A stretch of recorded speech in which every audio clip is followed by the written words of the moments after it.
gas prices are up, thieves are using drills to steal your fuel. I got a couple of tips that can help you save on gas mileage. So let's get into it.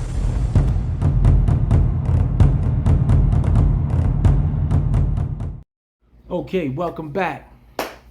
All right, so I made a short about thieves stealing gas by using the drill to drill inside people's fuel tank, which is on the rise. I didn't see too many of that occurring in my area, but me just searching the web, I'm seeing a lot of people on YouTube saying that their fuel tanks had a hole in it. So you guys want to be mindful where you park your vehicle.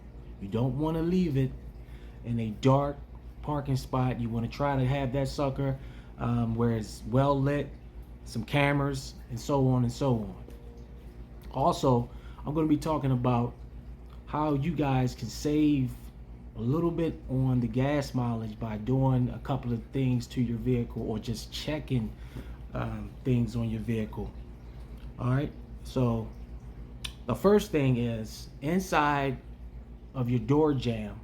I'm not sure if a lot of people know this, but inside of your door jamb, you have information tags inside of there that will tell you the specs that you should put in, or the PSI you should put in your tires. Now, once you change the tires, or you want to put custom rims and stuff on there, it's going to change the whole thing as far as the ride quality. So that tag will be useless if you put enlarged rims on your car. So inside of your door jamb, it may be on some cars are in the passenger side, some cars are on the driver's side, and they also inside of the glove box, depending on the make of your vehicle. And you will see where it has the tire size. It will have the tire size, the factory tire size that came with the vehicle, and it will tell you the proper PSI you should put in there. And that will also help with tire wear. Improper inflation, you will tear up your tires. Trust me. Yeah. So, also, another tip, you want to inspect your air filter. You want to take the air filter cover. I will show you right now, but in my area, we are expecting 6 inches of snow. Actually, it's snowing right now. It is snowing right now. It just was 54, but I didn't mean to digress. So, but yeah, I will show you on my my vehicles out there, but it's snowing. But yeah, you want to check your air filter. Make sure that you have a clean air filter inside of there. You don't want to take the air filter out, because the air filter was designed and has those pleats in it to direct the air. It's designed to direct the flow of the air. You don't want to take it out and try to get better gas mileage. I've seen a couple of people do that, and I'm like, well, why would you do that? Also, it protects the intake from getting all that dust and everything in it. Yeah, so that's another tip. You want to make sure your car is tuned up. You want to make sure the spark plugs, if you haven't, make sure, look at your maintenance manual and see when the last time you had a tune up and you had an oil change. You don't want to be riding around and your car is clickety clacking and you just like, well, not caring. You want to make sure that the maintenance is up on your vehicle. Today's cars, the newer cars, they have plugs that'll last for 100,000 miles, synthetic on, and so on and so on. Also, I did get in I got a new tool in, right? So I used it one time, and this tool is it's a jump starter. Everybody know you have jumping cables in there. If you're going on if you have a car, you want to put jumping cables in there. But what if you can't find anyone, or you're on a highway, or say like if you've been in a situation where you had jumping cables and you couldn't find nobody to give you a jump. All right, so guess what? I just got this in here. What's this? The Avapal, something like that. I could be chopping it up, I could be chopping it up. I know I'm chopping it up.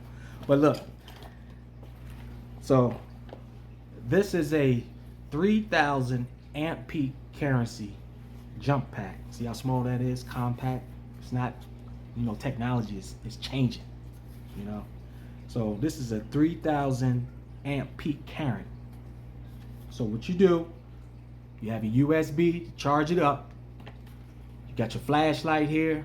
If you're out there, it has a flashlight. This is your port. Excuse me, let me make sure you see that. Let me make sure y'all see that. See that? That's your port where you would, I don't want none of this stuff to fall because I have it sitting on my lap here. You have your connector here, and you will connect that inside of there like so. And you have your cable. Now, you got to make sure that you don't want to have these two. Well, actually, they made it so the lip on here doesn't make contact to there, but you don't want these to make contact to the metal also. That's why they have that little lip on there. You ever see your jumping cables, they don't have that plastic groove on there. Actually, the metal is, it doesn't have that protection on there. So you want to put, once you got that connected on there, or you can connect it, or you can do it like this. You can connect this to the positive, and you can connect this to the negative, excuse me, and then you would put the connector in there like so, and you would turn your button on. Beep, beep.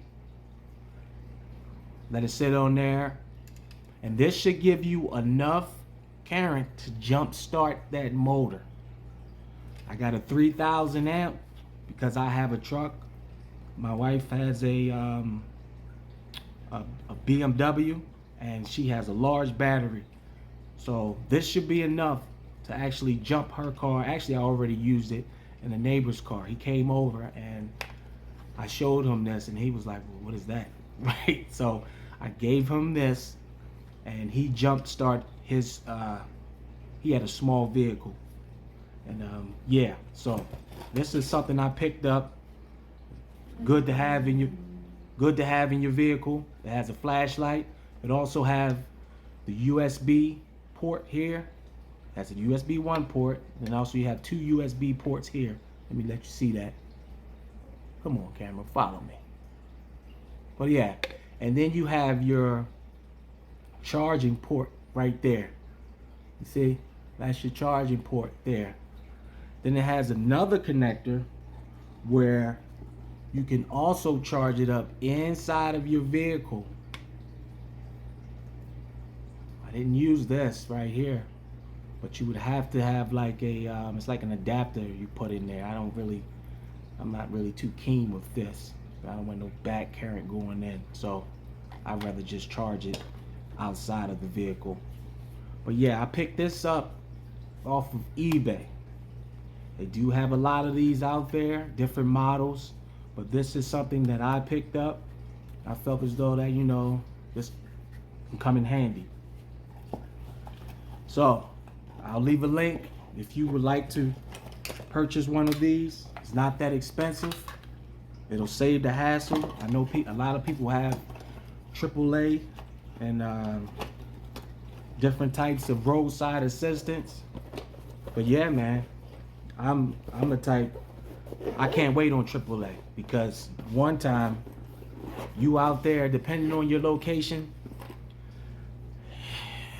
they may not come there for 2 or 3 hours. So you just sitting out there, depending on what it is. Say you're at a rest stop or anywhere, and you shut your car off and your battery is weak, because most people don't know that the average battery, depending on if you have a factory battery or if you have one of these second-hand batteries. Okay, second-hand if you're getting it from like a parts store. It's not the original battery. So they only last about, let me see, looking at 5 to 7 years, depending on if you get the premium battery. But yeah, this will definitely come in hand. You see that? Probably can't see it because the name is all twisted up, but I'll try to leave the link down below where you can purchase the jump start. But yeah, you definitely want to be